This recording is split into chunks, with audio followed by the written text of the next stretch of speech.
Salam alaikum wa rahmatullahi wa barakatuh.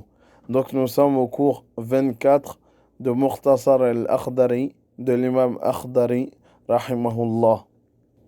Et pour la fin de son livre, il a réservé surtout plusieurs sections qui sont très relatives à la prière. Et dans le madhab malikite, il n'y en a pas beaucoup qui ont exactement écrit en détail, comme il l'a fait, concernant certaines sections. Comme, disons, on avait la section des menstrues. Ou bien là, dans le Sujud de Sahw, vous allez voir à peu près les dernières sections, il parle de beaucoup de sujets. Tout d'abord, la section qu'on va voir là, ça va nous parler de la prosternation ou des deux prosternations de l'oubli. Et bah, Sujud de Sahw, les prosternations de l'oubli, c'est quelque chose qu'Allah, de par cela, nous a fait miséricorde. Grâce à cela, nous ne refaisons pas la prière si on a un manquement ou on a eu un oubli.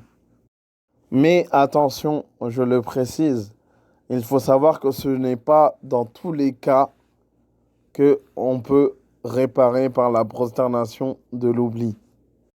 Pour comprendre très facilement, en fait, il faut avoir la mesure des actes qu'on fait ou qu'on a omis de faire. Et ça, surtout, on en a parlé quand on rentrait dans les détails de la prière et quand on décortiquait un peu, on disait qu'il y avait des piliers, des faraïd, et après qu'il y avait des sunan, etc. Qu'il y a des degrés. En tout cas, déjà, ce qu'il faut savoir, c'est que la prosternation de l'oubli ou bien les prosternations de l'oubli, c'est soit avant le salam alaykoum, mais juste avant. Et on dit après, c'est par rapport au salam alaykoum de la fin.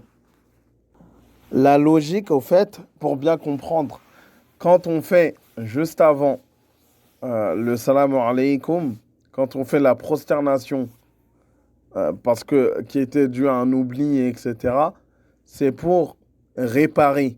C'est pour ça que juste avant le salam alaykoum, juste avant de le faire, tu fais deux prosternations. Et, on va l'expliquer, Inch'Allah. Donc, c'est une réparation.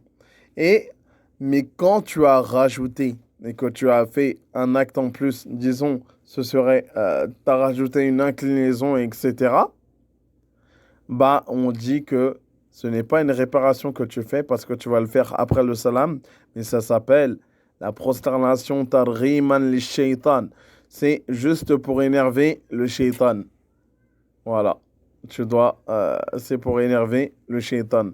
C'est pour ça que exactement la prosternation d'avant le salam et la prosternation d'après le salam n'ont pas exactement le même degré. La prosternation avant le salam, elle peut t'induire, si tu ne le fais pas, à rendre caduque ta prière. Mais on verra que les prosternations qui seront après le salam, ça, même si c'est longtemps après, elle ne rend pas caduque ta prière. Mais attention, si tu fais exactement délibérément, etc., tu veux te prosterner, la prosternation de l'oubli qui ne devait pas avoir lieu, ça peut rendre caduque ta prière parce que tu rajoutes délibérément ces choses-là. Donc aussi, il faut faire attention à cela. Et juste pour finir cette petite introduction, avant la lecture exacte de ce que l'imam a écrit, je voulais rappeler, il faut savoir que Sujud de Sahw, c'est pour trois choses en particulier. C'est les prosternations de l'oubli, avant ou après. Soit, comme on a vu, c'est dû à une omission, un oubli. Soit cela peut être dû à, c'est-à-dire un excédent, quelque chose que tu as fait en plus, tu as rajouté. Et la troisième chose, sache que ça peut être dû à quoi? À un doute. C'est-à-dire, Dans le cas où tu douteras, tu as la deuxième unité de prière ou bien la troisième. Il dit chapitre des oublis au cours de la prière. Il nous dit premièrement, le fait de se prosterner pour l'oubli, c'est une sunnah, c'est-à-dire ça relève de l'ordre traditionnel qui est renforcé. Et bien sûr, ce n'est pas parce que on dit que c'est une sunnah exactement dans l'étymologie comme il l'appelle dans le madhab que ça sous-entend qu'on peut le délaisser. Il ne faut pas délaisser cela. Et en plus, je rappelle qu'on a évoqué que le fait de se prosterner avant le salam, ça a un degré encore plus renforcé que le fait de se prosterner après le salam.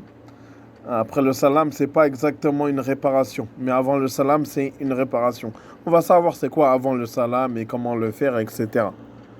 Et aussi, je voulais souligner qu'il faut exactement savoir que si quelqu'un fait sujoud de sahou, se prosterne, la prosternation de l'oubli alors qu'il n'a pas fait d'oubli ou qu'il n'a pas douté, oublié ou rajouté, etc.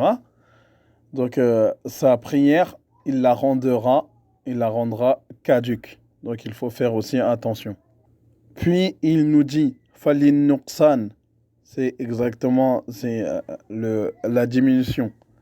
La diminution, en fait, toute erreur commise dans la prière devra être réparée par 2 prosternations avant le salut final.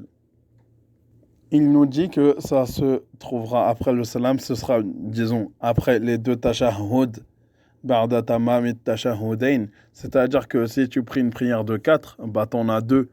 2 fois, tu vas t'asseoir pour lire tahiyyatu lillah. D'accord? Donc, là, pour te prosterner avant le salam alaykoum, exactement, quand tu arrives à la fin du 2e tashahhud, la 2e fois que tu dis tahiyyatu lillah, donc là, tu te prosternes une, puis une 2e fois. Et après, il a dit yazidu ba'dahuma tashahhudan. Et là, tu fais encore un tahiyyatu lillah. Ça t'en fait 3 presque. Voilà, et tu finis ta prière en disant le salam alaykoum. Ça, c'est pour une diminution. Puis, pour un ajout. Donc, et si en l'occurrence, tu as ajouté quelque chose, et ça, ce rajout-là, ça peut être un pilier. Sans faire exprès, tu as lu 2 fois Surat al-Fatiha. Et après, tu t'en es rendu compte. Mais bien sûr, pas délibérément. Là, tu te prosterneras après le salam alaykoum. Il dit, toute erreur commise dans la prière et consistant en une addition, c'est-à-dire un rajout, doit être réparée par 2 prosternations après le salut final. Voilà, tu finis ta prière normalement. Mais après que tu es encore en position assise, et bah tu te prosternes 1, puis 2, tu fais le tashahhud et tu fais le salam alaykoum. Et en même temps, quand on parle de tashahhud, vous avez vu peut-être que dans d'autres madhab, il n'y a pas. Quand tu fais le sujoud de sahou, qu'il soit exactement avant le salam alaykoum, ou bien après le salam alaykoum de la prière, pour d'autres madhab, il ne faut pas refaire de tashahhud. Il ne faut pas redire tahiyyatu lillah. Il faut en faire que 2, si c'est avant le salam, pour d'autres madhab. Et pour le madhab maliki, il faut en faire 3 au fait. Que ce soit avant ou après. Mais ne pense pas que c'est aussi facile de trouver la vérité. Nous, c'est ce qui nous incombe, trouver la vérité. Chacun a des preuves très solides. Tu vas aller chez les malikites, ils vont te dire comment tu peux pas en rajouter un 3e. Et si tu vas chez les autres savants, ils vont te dire comment tu le fais. هذا والله أعلم وصلى الله على نبينا محمد